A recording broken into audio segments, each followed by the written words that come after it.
Hello. Hello, everybody. Hello, everyone. Well, this is one of those very impromptu lives that we do when there's big news comes in. And we were both actually quite knackered and about to go to bed. And then we said, no, we know so many of you subs will either won't know about this or will do and want to talk about it.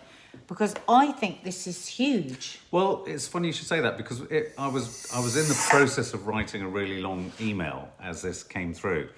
And I mentioned it, and we were both sort of distracted, weren't we? As you said, Yeah, we were kind of else. winding down and just tidying away various bits. And it struck me as this is massive, and I kind of felt this was going to be massive this morning, which is why we popped it in the coffee moaning. But yeah, I mean, Panorama has done a show, put out a show tonight, which the Telegraph has said is just an absolutely hideous piece of blurge. Essentially apologising in the programme for Bashir's deceit and the BBC's support of that deceit back in the 90s. If you pull that up, they've got all the key things. And sorry, what was I saying? And well, basically, that this Panorama is admitting to the false narrative, really, that was played out to Princess Diana to convince her to do that earth-shattering interview.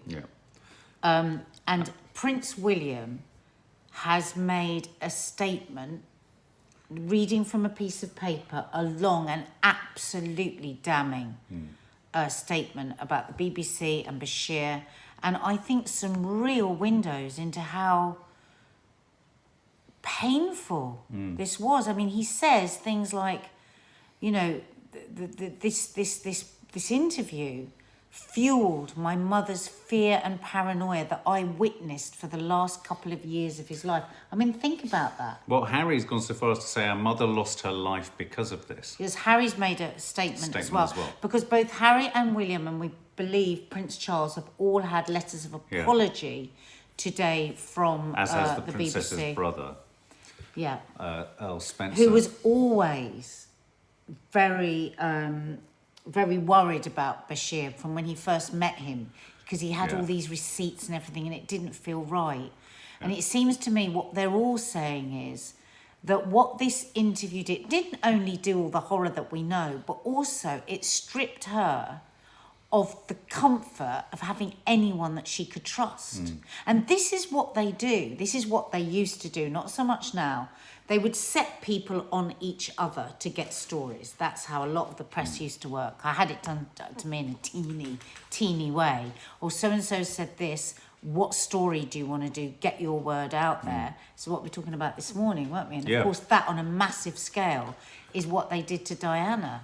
And another thing that Prince William said that I found so sad was that he said, you know, if this report hadn't been covered up in 96, he said, my mother would have known the truth before she died. He's obviously tortured about this. Well, I think one of the things that we'll never be able to unpack is the extent to which that sort of hastily fueled dash along the Parisian, you know, there was an ever-increasing sense of drama, wasn't there, surrounding the princess.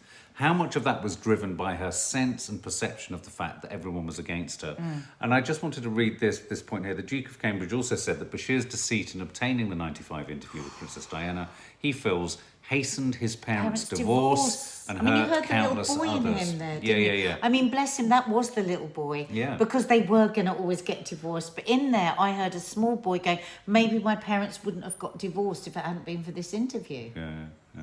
And when he says, I mean, he says some really strong things here. You know, he says that the BBC, what was it he said, Mark, about they made money basically out of this? Well, no, what he was saying is that the ripple effect of a culture of exploitation has kind of rolled on. The BBC has monetised and essentially capitalised on this interview for years, and this is unprecedented. And I thought the most powerful, I mean, because I know was really a number of people are saying, is any of this surprising?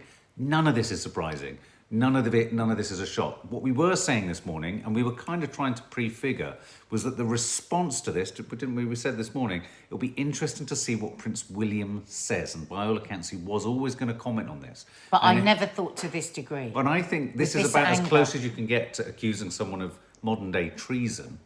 And he's demanding that this programme has never shown that people have made enough money. Here I go. Here it is. He said the BBC had... here's it. Prince William says that the panorama should never be aired again.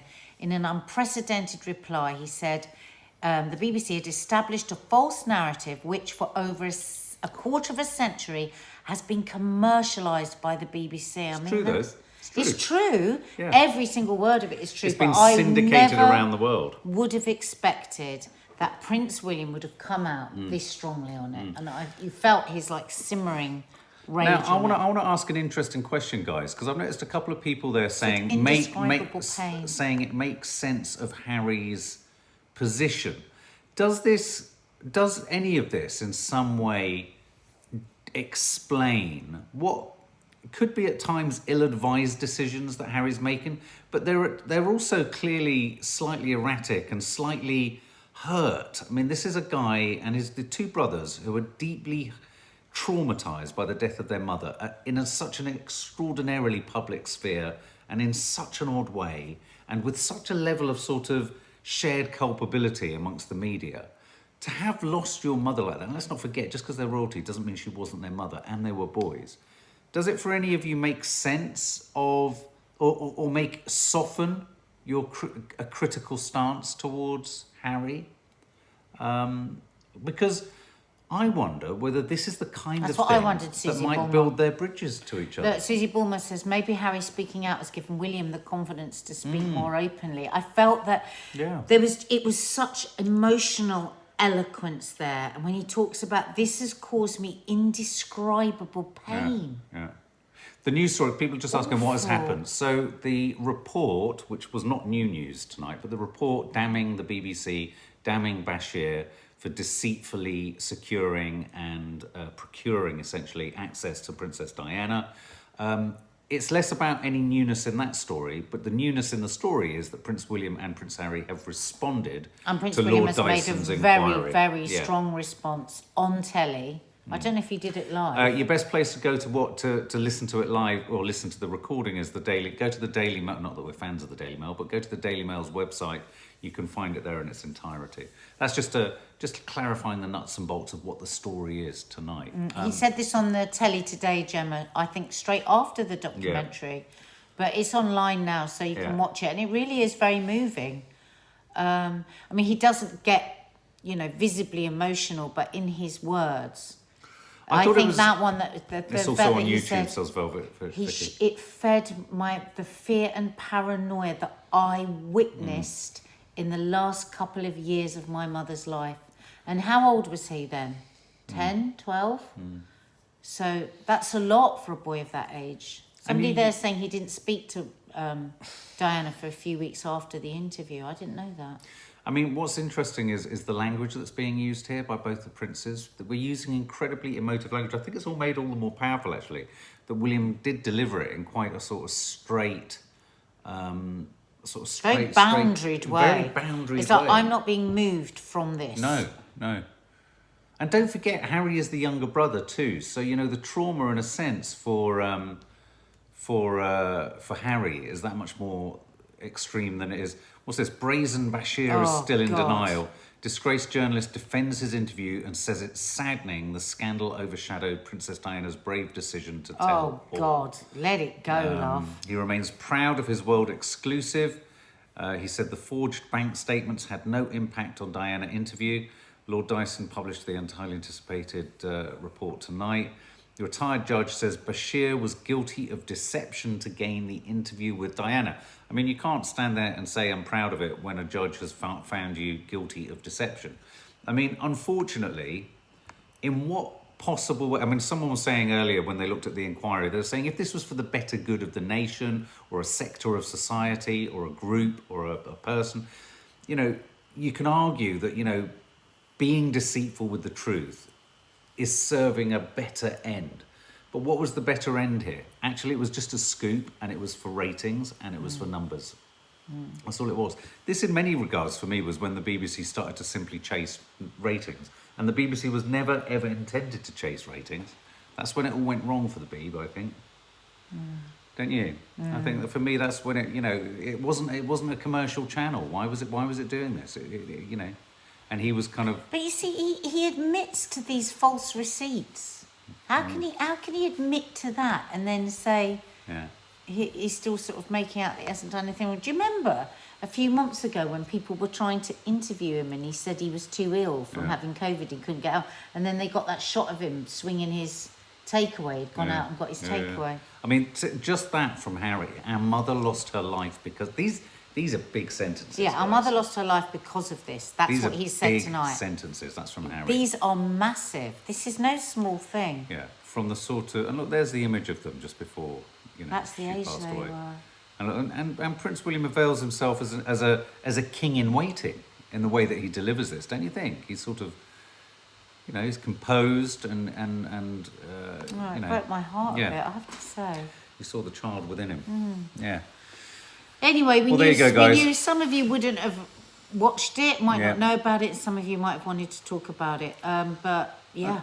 And I am on a bit of a push at the moment. I think we need to soften in our diminishing or questioning of Harry's mental state. I think we have to allow him some sort of brevity and scope to even make mistakes. Let's say the Meghan Harry interview was a mistake. Fine, he's made a mistake. Let's lay off it now. Is it actually treason? Somebody here is saying she was HRH at the time. I think, I was toying with that word earlier because I was going to look into it. I mean, could William pull the treason card in? What happens to you now? You get sent to the tower. You get sent to the tower. No, I feel really emotional about that. You do. Yeah.